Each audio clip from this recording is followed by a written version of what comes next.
നമസ്കാരം പ്രിയ സുഹൃത്തുക്കളെ, ഏവർക്കും അക്ഷയ കേരളമിലേക്ക് ഒരിക്കൽ കൂടി സ്വാഗതം. കേരളത്തിലെ സർക്കാർ ജീവനക്കാരും സർവീസ് പെൻഷൻകാരും ഏറ്റവും കൂടുതൽ ചർച്ച ചെയ്യുന്ന വിഷയങ്ങളിൽ ഒന്നാണ് ക്ഷാമബത്ത, അതായത് DA വർധനവ്.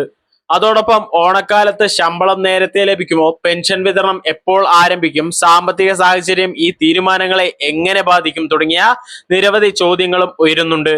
ഇന്നത്തെ വീഡിയോയിൽ ലഭ്യമായ റിപ്പോർട്ടുകൾ, സർക്കാർ നടപടിക്രമങ്ങൾ, ജീവനക്കാരുടെ സംഘടനകളുടെ പ്രതികരണങ്ങൾ, സാമ്പത്തിക പശ്ചാത്തലം, ഔദ്യോഗിക ഉത്തരവുകൾ വരുന്നതുവരെ ശ്രദ്ധിക്കേണ്ട കാര്യങ്ങൾ എന്നിവ വിശദമായി പരിശോധിക്കാം. ചാനൽ ആദ്യമായി കാണുന്നവരാണെങ്കിൽ ചാനൽ സബ്സ്ക്രൈബ് ചെയ്യാനും ബെല്ലൈക്കൻ ഇനേബിൾ ചെയ്യാനും ഹൈപ്പ് ചെയ്യാനും ലൈക്ക് ചെയ്യാനും മറക്കരുത്. അപ്പോൾ നമുക്ക് വീഡിയോയിലേക്ക് കടക്കാം. ക്ഷാമബത്ത എന്നത് വിലക്കയറ്റം മൂലം ജീവനക്കാർക്കും പെൻഷൻകാർക്കും ഉണ്ടാകുന്ന അധിക സാമ്പത്തിക ബാധ്യത കുറയ്ക്കുന്നതിനായി നൽകുന്ന ആനുകൂല്യമാണ്. വിപണിയിലെ സാധനങ്ങളുടെ വില ഉയരുമ്പോൾ ജീവനക്കാരുടെ വരുമാനത്തിന്റെ യാഥാർത്ഥ്യ മൂല്യം കുറയാതിരിക്കാനാണ് ഈ സംവിധാനം. സാധാരണയായി കേന്ദ്ര സർക്കാർ പ്രഖ്യാപനങ്ങളും സംസ്ഥാനത്തിന്റെ സാമ്പത്തിക സാഹചര്യങ്ങളും ധനവകുപ്പിന്റെ വിലയിരുത്തലും പരിഗണിച്ച ശേഷമാണ് സംസ്ഥാന സർക്കാർ DA സംബന്ധിച്ച തീരുമാനങ്ങൾ സ്വീകരിക്കുന്നത്. ഇപ്പോൾ പുറത്തുവരുന്ന ചർച്ചകളിൽ കുടിശ്ശികയായി തുടരുന്ന DAയിൽ നിന്നൊരു ഭാഗമെങ്കിലും അനുവദിക്കുന്ന കാര്യം പരിഗണിക്കുന്നുണ്ടെന്ന തരത്തിലുള്ള വിവരങ്ങൾ കാണുന്നുണ്ട്. കേരളത്തിൽ സാമ്പത്തിക ബാധ്യതയുള്ള വിഷയങ്ങളിൽ സാധാരണയായി ധനവകുപ്പ് വിശദമായ പരിശോധന നടത്തും. അതിനുശേഷം മന്ത്രിസഭയുടെ പരിഗണനയും ആവശ്യമായ ഭരണ നടപടികളും പൂർത്തിയായ ശേഷമാണ് ഉത്തരവ് പ്രസിദ്ധീകരിക്കുന്നത്. അതുകൊണ്ട് ഈ പ്രൊസീജിയർ ബാക്കിയുണ്ട്. ഇനി ജീവനക്കാരുടെ സംഘടനകളുടെ പ്രതിഷേധങ്ങൾ. വിലക്കയറ്റം വർദ്ധിച്ച സാഹചര്യത്തിൽ DA അനുവദിക്കണമെന്ന് വിവിധ സംഘടനകൾ ഏറെക്കാലമായി ആവശ്യപ്പെടുന്നുണ്ട്. ജീവിത ചെലവ് ഉയരുന്ന സാഹചര്യത്തിൽ നിലവിലുള്ള സാഹചര്യം ജീവനക്കാർക്ക് സാമ്പത്തിക സമ്മർദ്ദം സൃഷ്ടിക്കുന്നുവെന്നാണ് അവരുടെ നിലപാട്. അതേസമയം സർക്കാരിന്റെ മുന്നിലുള്ള വെല്ലുവിളി മറ്റൊന്നാണ്. വരുമാനവും ചിലവും തമ്മിലുള്ള സന്തുലനം നിലനിർത്തുക എന്നുള്ളതാണ്. ശമ്പളം, പെൻഷൻ, സാമൂഹ്യ സുരക്ഷാ പദ്ധതികൾ, വികസന പ്രവർത്തനങ്ങൾ, കടബാധ്യതകൾ എന്നിവയെല്ലാം ഒരേ സമയം കൈകാര്യം ചെയ്യേണ്ട ഉത്തരവാദിത്തമാണ് സർക്കാരിനുള്ളത്. അതിനാൽ ഒരു തീരുമാനമെടുക്കുമ്പോൾ നിരവധി സാമ്പത്തിക ഘടകങ്ങൾ പരിശോധിക്കപ്പെടുന്നു. ഇപ്പോൾ ഓണക്കാലവുമായി ബന്ധപ്പെട്ട പ്രതീക്ഷകൾ പരിശോധിക്കാം. കേരളത്തിൽ ഓണം ഏറ്റവും വലിയ ആഘോഷങ്ങളിൽ ഒന്നാണ്. കുടുംബ ചെലവുകൾ കൂടുതലാവുന്ന സമയവുമാണിത്.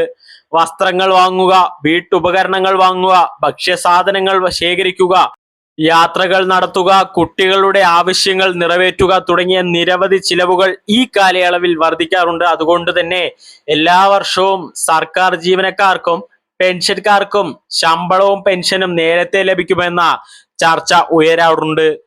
ഇപ്പോൾ ചില റിപ്പോർട്ടുകൾ പ്രകാരം ഓണത്തിന് മുൻപ് ശമ്പള വിതരണം ക്രമീകരിക്കുന്നതിനുള്ള നടപടികൾ സംബന്ധിച്ച് ആലോചനകൾ നടക്കുന്നുവെന്നാണ് റിപ്പോർട്ടുകൾ പറയുന്നത്. എന്നാൽ ഇതും ഔദ്യോഗിക സർക്കാർ ഉത്തരവ് വരുന്നത് വരെ ഒന്ന് സ്ഥിരീകരിക്കേണ്ട താമസമുണ്ടാവും. സർക്കാർ ഉത്തരവ് വന്ന ശേഷം ശമ്പള വിതരണം സംബന്ധിച്ച കൃത്യമായ തീയതികൾ അറിയാൻ സാധിക്കും. സർവീസ് പെൻഷൻ സ്വീകരിക്കുന്നവരും ഓണക്കാലത്ത് പെൻഷൻ നേരത്തെ ലഭിക്കുമെന്ന പ്രതീക്ഷയിലാണ്. കുടുംബ ചിലവുകൾ നിറവേറ്റാൻ നേരത്തെയുള്ള വിതരണം സഹായകരമാകുമെന്നാണ് പലരും അഭിപ്രായപ്പെടുന്നത്. പക്ഷേ ഇതുമായി ബന്ധപ്പെട്ടും ചില ഔദ്യോഗിക അറിയിപ്പ്, അതായത് തീയതി സംബന്ധിച്ചെല്ലാം വരേണ്ടതായിട്ടുണ്ട്. DA അനുവദിച്ചാൽ എല്ലാവർക്കും ഒരേപോലെ ബാധകമാകുമെന്നുള്ള ചോദ്യമുണ്ട്. ഇത് സർക്കാർ ഉത്തരവിന്റെ ഉള്ളടക്കത്തെ ആശ്രയിച്ചിരിക്കും. ആർക്കെല്ലാം ബാധകമാണ്, പ്രാബല്യ തീയതി എന്താണ്, കുടിശ്ശിക എങ്ങനെ കണക്കാക്കും, പെൻഷൻകാരിൽ ആരെല്ലാം ഉൾപ്പെടും തുടങ്ങിയ കാര്യങ്ങൾ ഉത്തരവിൽ വ്യക്തമായി പറയാറുണ്ട്. അതിനാൽ മുൻകൂട്ടി നിഗമനത്തിലെത്തുന്നത് ഒഴിവാക്കുന്നതാണ് നല്ലത്. ഇപ്പോൾ കേരളത്തിന്റെ സാമ്പത്തിക സാഹചര്യം അനുസരിച്ച് ഒരു സർക്കാർ സാമ്പത്തിക ആനുകൂല്യം പ്രഖ്യാപിക്കുമ്പോൾ അതിന്റെ പ്രത്യാഘാതം ദീർഘകാലത്തേക്കുള്ളതാണ്. ഒരു തവണ തീരുമാനമെടുത്താൽ അതിന്റെ സാമ്പത്തിക ബാധ്യത തുടർന്നുള്ള മാസങ്ങളിലും വർഷങ്ങളിലും നിലനിൽക്കും. അതുകൊണ്ടാണ് ധനവകുപ്പ് വളരെ വിശദമായി എല്ലാ കണക്കുകളും പരിശോധിക്കുന്നത്. വരുമാനം, നികുതി ലഭ്യത, കേന്ദ്ര വിഹിതം, വികസന ചിലവുകൾ, ക്ഷേമ പദ്ധതികൾ, കടബാധ്യതകൾ എന്നിവയെല്ലാം പരിഗണിച്ച ശേഷമാണ് അന്തിമ തീരുമാനമുണ്ടാവുക. ഇതിനിടയിൽ സാമൂഹ്യ മാധ്യമങ്ങളിൽ പലതരം വ്യാജ സന്ദേശങ്ങളും പ്രചരിക്കാറുണ്ട്. ഉത്തരവിറങ്ങി, ഇന്നു മുതൽ പുതിയ DA, എല്ലാവർക്കും ഉടൻ പണം തുടങ്ങിയ തലക്കെട്ടുകൾ പലപ്പോഴും ആളുകളെ ആശയക്കുഴപ്പത്തിലാക്കാറുണ്ട്. ഇത്തരത്തിലുള്ള സന്ദേശങ്ങൾ വിശ്വസിക്കാതിരിക്കുക. ഇപ്പോൾ വരാനിരിക്കുന്ന ദിവസങ്ങളിൽ ശ്രദ്ധിക്കേണ്ട ചില കാര്യങ്ങൾ പറഞ്ഞുതരാം. ഒന്നാമത് ധനവകുപ്പിൽ നിന്നുള്ള ഔദ്യോഗിക അറിയിപ്പുകൾ, രണ്ടാമത് മന്ത്രിസഭാ തീരുമാനങ്ങൾ, മൂന്നാമത് സർക്കാർ ഉത്തരവുകൾ, നാലാമത് ശമ്പളവും പെൻഷനും വിതരണം സംബന്ധിച്ച ട്രഷറി അറിയിപ്പുകൾ.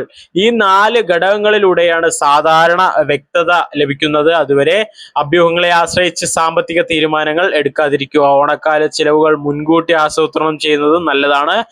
ഔദ്യോഗികമായി ലഭിക്കുന്ന തുകയും തീയതിയും ഉറപ്പായ ശേഷം അത് നിങ്ങളിലേക്ക് വ്യക്തമായി ഞങ്ങൾ എത്തിക്കുന്നതായിരിക്കും. ചാനൽ ആദ്യമായി കാണുന്നവരാണെങ്കിൽ ചാനൽ സബ്സ്ക്രൈബ് ചെയ്യാനും ഷെയർ ചെയ്യാനും ബെല്ലൈക്കൻ എനേബിൾ ചെയ്യാനും ഹൈപ്പ് ചെയ്യാനും നിങ്ങളുടെ അഭിപ്രായങ്ങൾ കമന്റ് ചെയ്യാനും മറക്കരുത്. വീണ്ടും ഒരു വീഡിയോയിൽ കാണാം. നന്ദി, നമസ്കാരം.